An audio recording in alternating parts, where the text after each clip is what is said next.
मोदी को भले ही खास किस्म की टोपी पहनने से परहेज हो, लेकिन ऐसा नहीं है कि मोदी टोपी पहनते नहीं हैं। जैसा कि अभी हम चर्चा कर रहे थे, उनके सिर पर धार्मिक और सांस्कृतिक दोनों प्रकार की टोपियां खूब सजी हैं।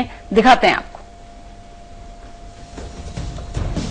मोदी को टोपी पहनने से परहेज नहीं है। चुनाव प्रचार के दौरान वो अलग अलग टोपी या हेडगियर में दिखे।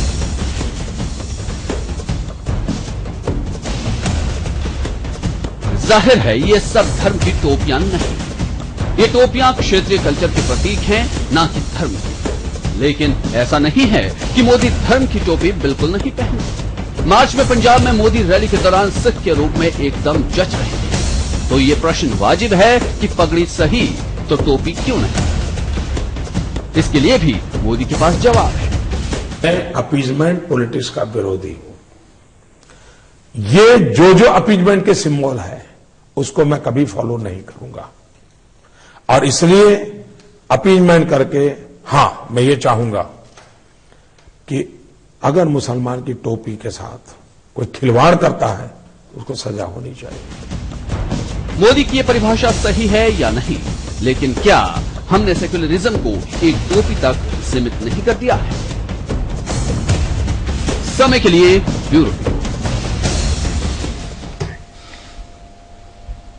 मोदी की जो परिभाषा है सेक्युलरिज्म की, टोपी के संदर्भ में सेक्युलरिज्म की सियासत परिभाषा माफ कीजिए, कि अगर टोपी अपीजमेंट की तरफ जाती है तो मैं इसके खिलाफ खड़ा हुआ हूं, लेकिन अगर कोई टोपी उछालता है किसी की तो उसे सजा होनी चाहिए। क्या यह सेक्युलरिज्म की परिभाषा के करीब है उनकी ये मान्यता?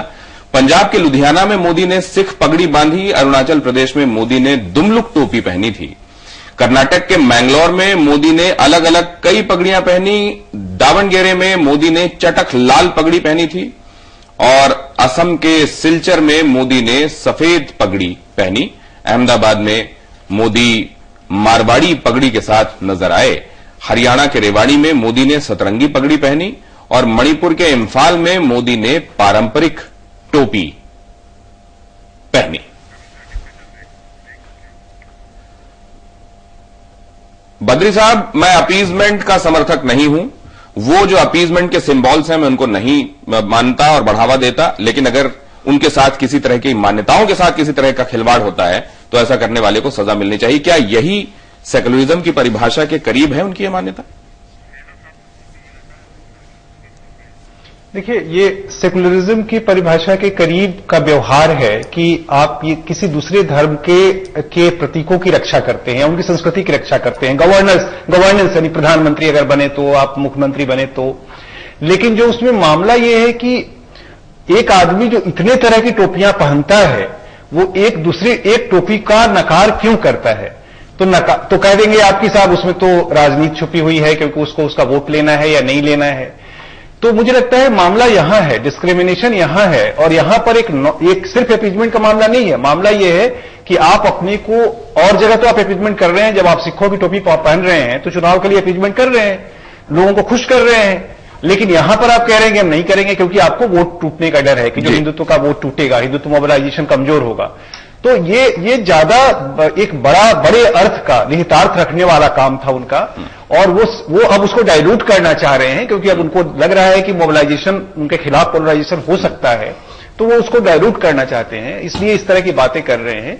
नहीं तो सेकुलरिज्म तो ये था कि आप पहन लेते और रक्षा भी करते। क्या सेकुलरिज्म यही था कि वो पहन भी लेते और रक्षा भी कर लेते? फैजल साहब, आपने इस चर्चा की शुरुआत में बताया कि असल में टोपी का इस्लाम में सीधा कोई उल्लेख नहीं मिलता जिससे पता चले कि क्या टोपी का कोई वैसा रिलीजियस सिग्निफिकेंस है, लेकिन यहां पर ये एक तरीके से रिलीजन के साथ अपना ली गई। अब अगर अपना ही ली गई तो क्या उसके साथ जुड़ी हुई कुछ शर्तें या कुछ नियम भी हैं क्या, कि टोपी आप कब पहन सकते हैं, कब नहीं पहन सकते? क्या नमाज के वक्त आप वो पहनेंगे या हमेशा पहने रह सकते हैं? क्या इस तरह की बातें भी जुड़ी हुई हैं इसके साथ? नहीं, बिल्कुल नहीं दिनेश, ऐसा कुछ नहीं है। मैंने आपको बताया कि बहुत सारे लोग ऐसे हैं, आप किसी भी मस्जिद में जाके देखिए, बहुत सारे, आधे से ज्यादा लोग हो सकता है किसी मस्जिद में देखें जो बगैर टोपी के नमाज पढ़ते हैं।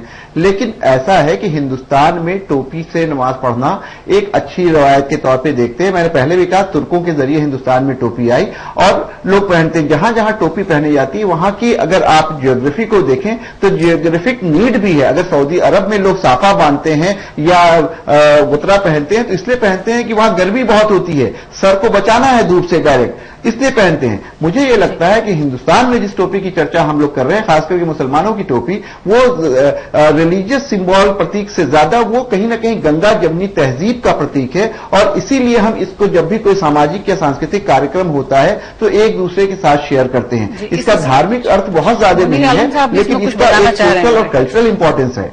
जी, मुन्नी आलम साहब। नहीं, ये बिल्कुल, आपने एक सवाल ये पूछा कि क्या टोपी कुछ मुसलमानों के लिए जरूरी है या मुसलमानों का कोई रिलीजियस सिंबल। बहुत दिलचस्प बात यह है कि जब मुसलमान मक्का जाता है और जब हज करने के लिए, पिलग्रिमेज के लिए जाता है, तो वहां बिल्कुल टोपी की इजाजत नहीं। आपको बिल्कुल खुले सर आपको वहां पे रहना है, बिल्कुल तो मक्का के अंदर टोपी पहनने की बिल्कुल कोई इजाजत नहीं है।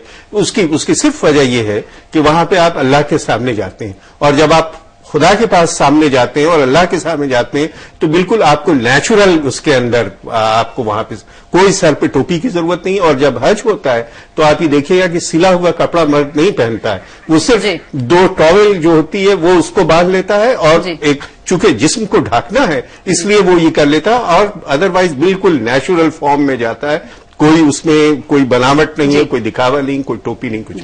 तो वापस लौटते हैं हम मोदी, और यहाँ जिस तरह से टोपी का इस्तेमाल हो रहा है मोदी के संदर्भ में और राजनीति और चुनाव के संदर्भ में। अच्छा, 12 साल एक टोपी के बारे में एक बात और छोटी सी कह दूं, ये जो मुस्लिम टोपी, ये बेसिकली मुस्लिम, ये जो स्कल कैप है ये बिल्कुल मुस्लिम नहीं है, ये जीविश कैप है, इसका ताल्लुक यहूदियों से है, बिल्कुल इसका कोई। हमारे दर्शकों को आज बहुत